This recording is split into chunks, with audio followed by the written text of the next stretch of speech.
Hi hello guys welcome back to Aadya colourful. ನಾನು Suma. Friends, ಇವತ್ತಿನ ವಿಡಿಯೋದಲ್ಲಿ ತುಂಬನೇ ಈಸಿಯಾಗಿ ಟೇಸ್ಟಿಯಾಗಿ ಮಾಡುವಂತಹ ಒಂದು ಎಗ್ ಬಿರಿಯಾನಿ ರೆಸಿಪಿಯನ್ನು ನಿಮ್ಮ ಜೊತೆ ಶೇರ್ ಮಾಡ್ಕೊಳ್ತಾ ಇದ್ದೀನಿ. ಕಡಿಮೆ ಸಮಯದಲ್ಲಿ ತುಂಬನೇ ಹೊಟ್ಟೆ ಹಸ್ದಾಗ ದಿಢೀರಾಗಿ ಮಾಡ್ಕೊಳ್ಳುವಂತಹ ಒಂದು ಮೊಟ್ಟೆ ಬಿರಿಯಾನಿ ರೆಸಿಪಿಯನ್ನು ಹೀಗೆ ಮಾಡಿ ಖಂಡಿತವಾಗ್ಲೂ ತಿನ್ಬೋದು. ತುಂಬ ಟೇಸ್ಟಿಯಾಗಿ ಆಗುತ್ತೆ, ತುಂಬ ಬೇಗ ಆಗುವಂತಹ ರೆಸಿಪಿ. ಸೊ ಈ ರೆಸಿಪಿ ತಯಾರಿಸೋದಕ್ಕೆ ಮೊದಲನೇದಾಗಿ ನಾವು ಊಟಕ್ಕೆ ಬಳಸುವಂತಹ ಅಕ್ಕಿಯನ್ನು ಸೇರಿಸ್ಕೊಳ್ತಾ ಇದ್ದೀನಿ. ಒಂದು ಕಪ್ ಆಗುವಷ್ಟು ನಾನು ಒಂದು ಬೌಲಿಗೆ ಹಾಕ್ಕೊಂಡಿದ್ದೀನಿ. ಇಲ್ಲಿ ಬಾಸುಮತಿ ರೈಸನ್ನು ನಾನು ಉಪಯೋಗಿಸ್ತಾ ಇರೋದು.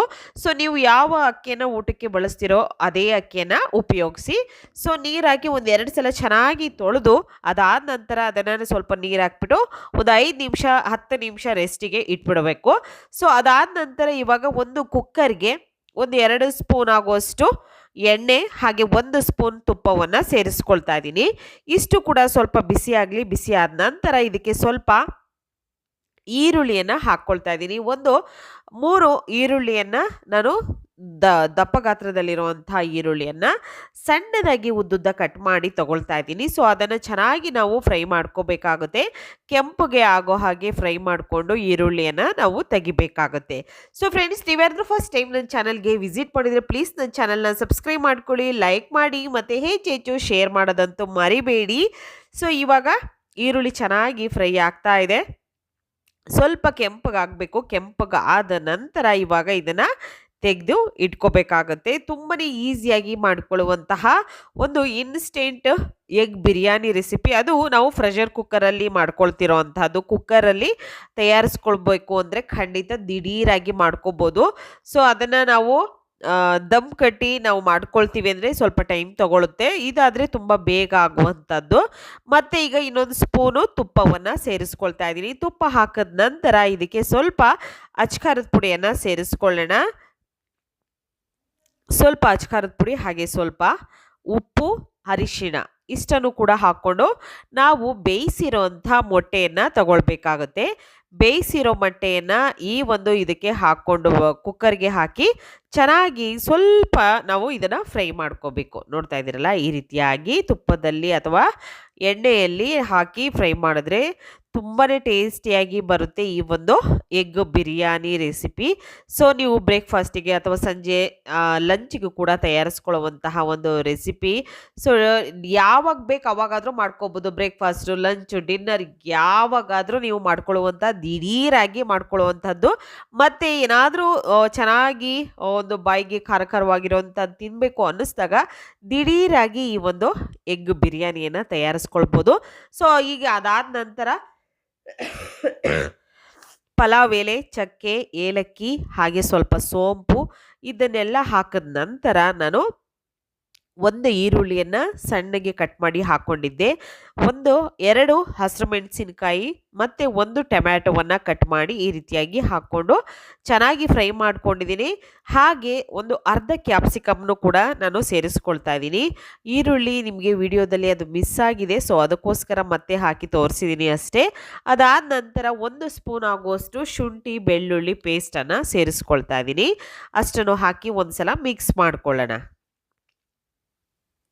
ಈ ರೀತಿಯಾಗಿ ನಾನು ಮಿಕ್ಸ್ ಮಾಡಿಕೊಂಡು ತಗೊಳ್ತಾ ಇದ್ದೀನಿ. ಸೊ ಈಗ ಚೆನ್ನಾಗಿ ಎಲ್ಲದೂ ಕೂಡ ಫ್ರೈ ಆಗಿದೆ. ಈಗ ಸ್ಪೈಸಸ್ನ ಆ್ಯಡ್ ಮಾಡ್ಕೋಬೇಕಾಗುತ್ತೆ.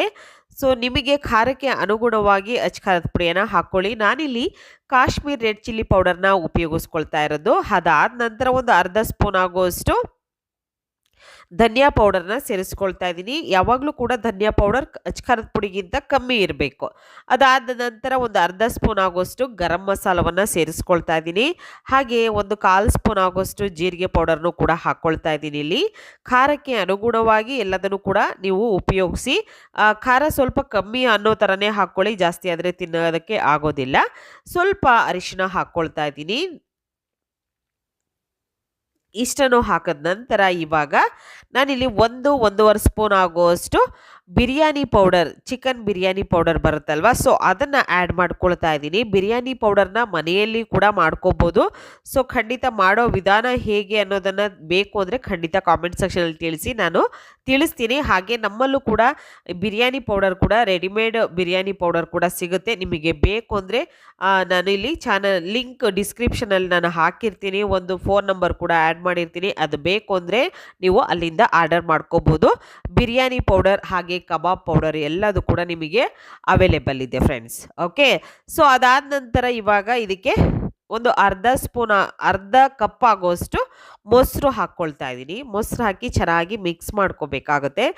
ಈಗ ಮೊಸರೆಲ್ಲ ಹಾಕಿದ ನಂತರ ಸ್ಟವ್ನ ಲೋ ಫ್ಲೇಮಲ್ಲೇ ಇಟ್ಕೊಂಡು ಮಾಡ್ಕೋಬೇಕು ಎಲ್ಲ ಪ್ರೊಸೀಜರ್ನು. ಇದು ಚೆನ್ನಾಗಿ ಈಗ ಎಣ್ಣೆ ಬಿಟ್ಕೊಳ್ತಾ ಇರಬೇಕು ಸೈಡಲ್ಲೆಲ್ಲ, ಅಷ್ಟು ನಾವು ಚೆನ್ನಾಗಿ ಇದನ್ನು ಬೇಯಿಸ್ಕೋಬೇಕು. ಓಕೆ, ಸೊ ಈ ಮಸಾಲೆ ಎಷ್ಟು ಚೆನ್ನಾಗಿ ಬೇಯುತ್ತೋ ಅಷ್ಟೇ ಪರ್ಫೆಕ್ಟಾಗಿ ಈ ರೆಸಿಪಿ ಬರುತ್ತೆ. ಅದಕ್ಕೋಸ್ಕರ ಹಾಗೆ ಪನ್ನೀರು ಸ್ವಲ್ಪ ಹಾಕ್ಕೊಳ್ತಾ ಇದ್ದೀನಿ. ಪನ್ನೀರ್ ಆಪ್ಷನಲ್, ನಿಮಗೆ ಬೇಕು ಅಂದರೆ ಉಪಯೋಗಿಸಿ, ಇಲ್ಲಾಂದರೆ ಸ್ಕಿಪ್ ಮಾಡಿ. ನಾನು ಮನೆಯಲ್ಲಿತ್ತು ಸೊ ಅದಕ್ಕೋಸ್ಕರ ಉಪಯೋಗಿಸಿದ್ದೀನಿ. ನಿಮಗೆ ಬೇಡ ಅಂದರೆ ಖಂಡಿತ ಸ್ಕಿಪ್ ಮಾಡಿ ಫ್ರೆಂಡ್ಸ್. ಅದಾದ ನಂತರ ಸ್ವಲ್ಪ ಕೊತ್ತಂಬರಿ ಸೊಪ್ಪು ಹಾಗೆ ಪುದೀನ ಸೊಪ್ಪು ಇಷ್ಟನ್ನು ಕೂಡ ಹಾಕ್ಕೊಂಡು ಚೆನ್ನಾಗಿ ಮಿಕ್ಸ್ ಮಾಡ್ಕೊಳ್ತಾ ಇದ್ದೀನಿ. ಸೊ ನಾನಿಲ್ಲಿ ಮಾಡ್ತಿರೋವಂಥದ್ದು 4 ಜನಕ್ಕೆ ಆಗುವಷ್ಟು, ಕರೆಕ್ಟಾಗಿ ಹೊಟ್ಟೆ ತುಂಬ ತಿನ್ನುವಷ್ಟು 4 ಜನಕ್ಕೆ ಕರೆಕ್ಟಾಗಿ ಆಗುತ್ತೆ ಇದು. ಅದಕ್ಕೋಸ್ಕರ ನಾನು ಮಾಡ್ಕೊಳ್ತಾ ಇದ್ದೀನಿ. ನೀವು ಕೂಡ ಇದೇ ರೀತಿಯಾಗಿ ರುಚಿಯಾಗಿರುವಂತಹ ಒಂದು ಬಿರಿಯಾನಿನ ಮನೆಯಲ್ಲಿ ತಯಾರಿಸ್ಕೊಳ್ಬೋದು. ಹಾಗೆ ನಿಮಗೆ ಯಾವುದೆಲ್ಲ ರೆಸಿಪಿಗಳು ಬೇಕು ಅನ್ನೋದನ್ನು ತಪ್ಪದೆ ಕಾಮೆಂಟ್ ಸೆಕ್ಷನಲ್ಲಿ ತಿಳಿಸಿ. ಖಂಡಿತ ನಿಮಗೆ ಇಷ್ಟ ಆಗುವಂತಹ ರೆಸಿಪಿಗಳನ್ನು ನಾನು ಶೇರ್ ಮಾಡ್ತೀನಿ. ಹಾಗೆ ನೀವು ಎಷ್ಟು ಜನ ನಾನ್ ವೆಜ್ ಇಷ್ಟಪಡ್ತೀರಾ ಹಾಗೆ ವೆಜ್ ಎಷ್ಟು ಪಡ್ತೀರಾ ನನ್ನ ಚಾನಲಲ್ಲಿ ಅನ್ನೋದನ್ನು ತಪ್ಪದೆ ಕಾಮೆಂಟ್ ಸೆಕ್ಷನಲ್ಲಿ ತಿಳಿಸೋದಂತೂ ಮರಿಬೇಡಿ.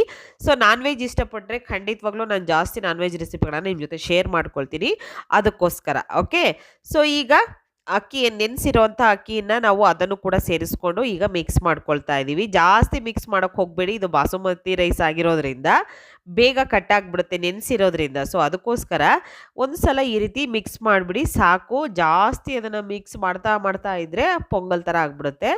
ಹಾಗಾಗಿ ನಮಗೆ ಅನ್ನ ಉಡಿ ಉಡಿಯಾಗಿ ಬರಬೇಕು. ಅದಕ್ಕೋಸ್ಕರ ಅಕ್ಕಿನೂ ಕೂಡ ಸ್ವಲ್ಪ ಹೊತ್ತು ನೆನೆ ಹಾಕಿದ್ರೆ ಪರ್ಫೆಕ್ಟಾಗಿ ಬಂದುಬಿಡುತ್ತೆ. ಈಗ 2 ಕಪ್ ನೀರನ್ನು ಹಾಕ್ಕೊಳ್ಳೋಣ. 1 ಕಪ್ ಅಕ್ಕಿಗೆ 2 ಕಪ್ ನೀರನ್ನು ಉಪಯೋಗಿಸ್ಬೇಕಾಗುತ್ತೆ.